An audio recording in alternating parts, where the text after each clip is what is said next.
সকালে উঠিয়া আমি মনে মনে বলি, এখানে উঠিয়া কোন পদ? অসমাপিকা ক্রিয়া। প বর্গের বর্ণ সংখ্যা কয়টি?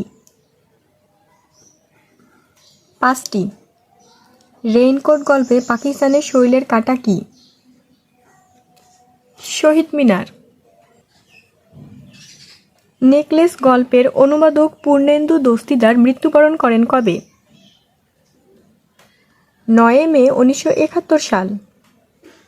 পুত্র এর সমর্থক শব্দ কোনটি? পুত্র এর সমার্থক শব্দ আত্মজ। কোনটি মৌলিক স্বরধ্বনি? রস্বই। কোন দুটি যৌগিক শব্দ? গায়ক ও বাবুয়ানা। কবি আহসান হাবীবের সেই অস্ত্র কবিতাটি কোন কাব্যগ্রন্থ থেকে সংকলিত? বিদীর্ণ দর্পণে সেই মুখ। উচাটন এর বিপরীতার্থক শব্দ কোনটি? প্রশান্ত। ছায়ার সাথে কুস্তি করে গাত্রে হলো ব্যথা, এখানে কুস্তি কি অর্থে প্রকাশ পেয়েছে? ছায়াবাজি। সাম্যবাদী কবিতায় পঞ্চম ও ষষ্ঠ পঙ্ক্তিতে কয়টি জাতিগোষ্ঠীর উল্লেখ রয়েছে? 6টি।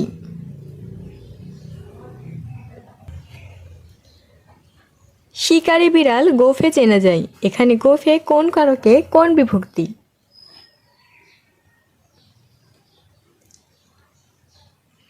করণে সপ্তমী। 49 বায়ু বাগধারাটির অর্থ? পাগলামি। খাঁটি বাংলা উপসর্গ 9 নীর ও দূর। কোনটি অশুদ্ধ? কোনটি অশুদ্ধ?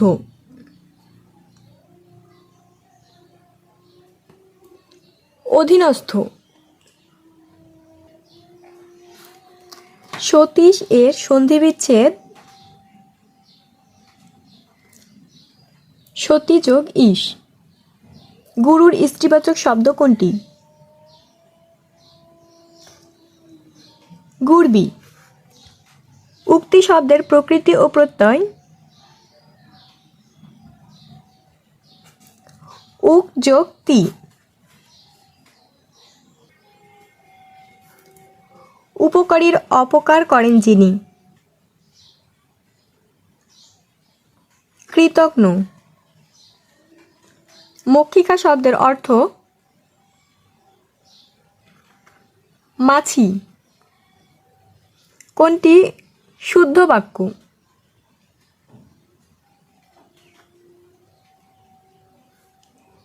তাহার জীবন স্বয়ংপূর্ণ।